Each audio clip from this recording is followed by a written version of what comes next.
Bismillahirrahmanirrahim. Alhamdulillahi rabbil alamin wa bihi nasta'in wa ala umuri dunya wad din. Asyhadu an la ilaha illallah wahdahu la syarika lah wa asyhadu anna Muhammadan 'abduhu wa rasuluh.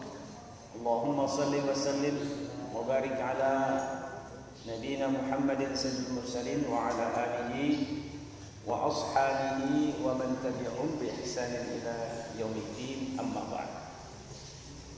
Puji syukur kehadirat Allah Subhanahu wa taala yang dengan rahman dan rahimnya selalu melimpahkan nikmat yang tiada terhingga bagi kita semua, sehingga kita dapat melaksanakan salat subuh di Masjid Darussalam yang tercinta ini. Semoga amal ibadah kita selalu diterima di sisi Allah Subhanahu wa taala. Salawat dan salam pada junjungan Nabi kita Muhammad sallallahu alaihi wasallam serta para sahabat, keluarga dan kita seluruh umatnya hingga yaumil akhir. Jemaah subuh yang dirahmati Allah, kita lanjutkan kajian subuh kita masih dalam bingkai mendidik anak. Bagaimana menjadi anak yang soleh dan solehah.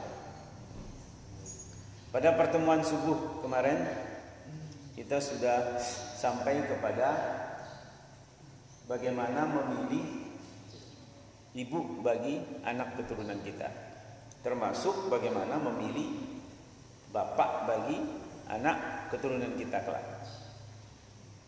Kedua-duanya harus, istilah dalam bahasa agama itu adalah sekufu, kafa'ah, saling mencukupi. Jadi kalau kita bahasakan dalam bahasa Sumbawa itu sama lewat, banding. Bukan hanya dari segi fisik, karena fisik itu jemaah rahimakumullah tidak semata-mata banyak orang yang fisiknya kurang atau kita katakan disabilitas tetapi memiliki kemampuan sebagaimana layaknya orang-orang yang normal. Nah, ini adalah merupakan rahasia Allah. Maka sukuf wal kafa'ah ini banyak meletakkan nilai-nilai agama pada. Kita tidak bisa meletakkan sekufu itu pada harta. Kenapa? Karena harta itu bisa turun naik. Harta itu bisa turun naik. Begitu pula kecantikan dan ketampanan itu bisa juga turun naik. Begitu pula dengan kekuatan dan kelemahan fisik itu juga bisa turun naik. Tapi ketika kita letakkan dalam agama, kita bisa menimbang. Ini sudah sesuai enggak dengan Al-Quran dan Sunnah Rasul. Nah, sekufu itu bukan hanya dari awal sampai nanti akhir kita membina rumah tangga, mati yang memisahkan kita. Namun terkadang nasib semua orang tidak selalu sama. Ada yang berhasil sampai mati meninggalkan, memisahkan mereka. Ada yang di tengah jalan juga kandas. Itu adalah merupakan ujian Allah. Karena sesungguhnya paket hidup dan mati manusia itu sudah ditentukan oleh Allah Subhanahu wa taala yang menjadi rahasia bagi kita manusia. Maka jangan sedih bagi mereka yang gagal berumah tangga dengan istrinya ataupun dengan suaminya. Karena yakinlah bahwa suatu saat kelak dia akan menemukan pasangan yang sekufu. Namun harus bersabar. Jangan begitu bercerai langsung cari. Belum habis masa iddah langsung cari. Dan seterusnya. Disinilah kita harus berpikir secara matang. Keberhasilan rumah tangga itu juga ditentukan oleh komunikasi.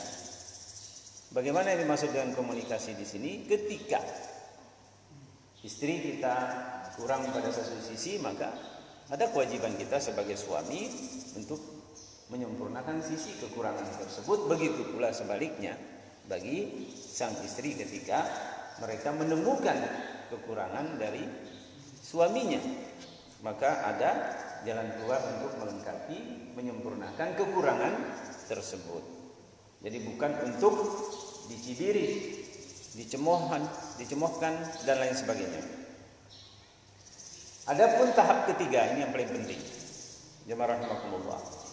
Setelah manusia itu berumah tangga, hidup dengan baik, maka keinginannya adalah memiliki anak keturunan. Dan ini manusiawi, bahwa Rasul sallallahu alaihi wasallam memerintahkan kepada kita, tazawwadul waludal walud fa inni mukasirum bikum umamu yaumal qiyamah. Jadi cintailah, menikahlah dengan orang yang penyayang dan subur. Arti dengan kata subur ini maksudnya mampu mengandung, melahirkan dan seterusnya. Nah, jemaah rahimakumullah, salah satu faktor yang mendukung berhasilnya mencetak generasi penerus yang saleh dan salehah, ini yang kadang-kadang dilupakan oleh manusia, yaitu berdoa sebelum berjima. Ya, yakni berdoa sebelum berhubungan badan. Nah, tentu ini jemaah rahimakumullah bukan hal yang sepele, karena ini tuntunan di dalam Islam. Bukan hal yang tabu, tetapi harus diketahui oleh kita selaku pasangan suami istri. Nah, jemaah rahimakumullah, dari Ibnu Abbas radhiyallahu taala an, beliau menyampaikan bahwa Rasulullah sallallahu alaihi wasallam pernah bersabda, "Lau anna ahadukum idza ata ahluhu qala bismillahi Allahumma janibna syaitan ya wa janibis syaitan ma razaqtana fakunya bainahuma waladun lam yadurru." Jadi Rasul sallallahu alaihi wasallam mengingatkan kepada kita, apabila salah seorang dari kalian akan mendatangi istrinya, ya, maka ucapkanlah bismillahi, ya, atas nama Allah. Ya Allah, jauhkanlah kami dari syaitan. Allahumma jannibis syaitan wa jannibis syaitan, dan jauhkanlah, ya, disuruh minta jauhkanlah syaitan dari anak yang engkau anugerahkan, ya, kepada kami. Sehingga jemaah rahimakumullah, apabila ditentukan bagi keduanya lahir seorang anak, maka syaitan tidak mampu untuk memberikan mudarat, ya, mencelakakannya. Ini adalah hadis muttafaqun alaih, riwayat Bukhari Muslim.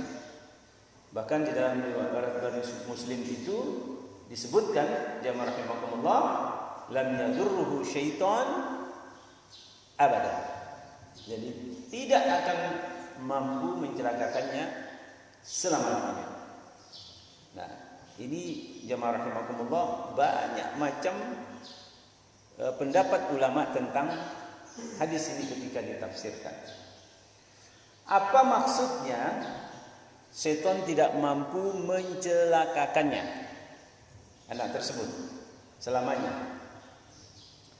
Pendapat pertama mengatakan bahwa setan tidak mampu menguasai dirinya lantaran keberkahan pada ucapan bismillah dengan nama Allah. Jadi jangan main-main dengan ucapan basmalah. Kalau ada MC, mari kita buka dengan baca basmalah, bismillahirrahmanirrahim. Nah, harus betul-betul diresapi, karena nilainya sangat tinggi, berbobot dan berkualitas, manakala kita sebutkan dengan ikhlas lillahi ta'ala. Yang kedua, dengan mengucapkan doa ini setan tidak mampu merasukinya atau kesurupan. Ya, kalau ada orang kesurupan boleh jadi ibu bapaknya tidak mengucapkan doa ini. Ya, kerasukan setan. Bukan tidak mengucapkan, tidak tahu mungkin doanya atau lupa. Nah, banyak macam faktor-faktornya. Jadi ini pendapat ulama yang kedua ini tidak akan mampu kesurupan. Nah, di dunia ini banyak sekali kita temui orang-orang kesurupan. Nah, ini salah satu fadilah. Mengapa kita sebagai seorang laki-laki ketika mendatangi istri itu mengucapkan doa? Dan kewajiban istri mengingatkan, papa sudah doa belum? Harus itu. Dan doanya harus secara ikhlas lillahi ta'ala. Yang ketiga, pendapat ulama ketika memberikan penafsiran pada hadis ini adalah setan tidak mampu mencederai badannya, fisiknya manusia tersebut.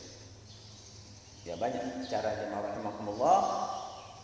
Setan itu mengatakan demikian dan lain sebagainya sehingga manusia berbuat sampai mereka cerai karena dorongan dari godaan syaitan yang terkutuk. Kemudian yang keempat, yang terakhir adalah setan tidak mampu mempengaruhi kekuatan agamanya. Jadi itu fadilah ya rahimakumullah, di mana setan tidak mampu juga memfitnah dirinya untuk meninggalkan agamanya dan lain sebagainya. Jadi jemaah rahimakumullah, sehingga terjagalah anak ini dari godaan-godaan syaitan yang terkutuk. Nah, ini penting bagi kita. Memang singkat padat. Doa ini tidak lain dan tidak bukan mengajarkan kepada kita akan kekuasaan Allah Subhanahu wa taala yang harus diperhatikan oleh pasutri, pasangan suami istri, untuk saling mengingatkan, baik mereka yang sedang subur maupun yang tidak subur sama saja. Kita yang tua ini pun harus demikian. Jangan menganggap pelik. Wah, kata Ustaz kan orang yang mau ingin punya anak, terus saya ini tidak akan punya anak lagi karena sudah tua. Ya tetap, karena hadisnya bersifat umum. Man ata, siapa yang mendatangi istrinya, artinya tidak boleh sembarangan. Nanti datang wanita belum ada ijab kabul, baca doa ini juga salah, pada tempat yang salah, doanya tidak mempan, karena itu adalah suatu perzinahan. Nah, inilah hal-hal yang penting jemaah rahimakumullah. Langkah ketiga yang harus dilalui, yang harus diamalkan oleh pasutri, pasangan suami istri. Nah, semoga keberkahan Allah Subhanahu wa taala selalu membawa keluarga-keluarga kita ini menjadi keluarga yang saleh dan salehah. Anak keturunan-keturunan kita pun, cucu kita, cicit kita dan lain sebagainya, sampai keturunan selanjutnya itu adalah merupakan keturunan yang membawa keberkahan dunia akhirat bagi kita selaku orang tuanya, kakeknya dan lain sebagainya. Hadanallahu iyyakum ajma'in. Subhanakallahumma bihamdika asyhadu an la ilaha illa anta astaghfiruka wa atubu ilaik. Assalamualaikum warahmatullahi wabarakatuh.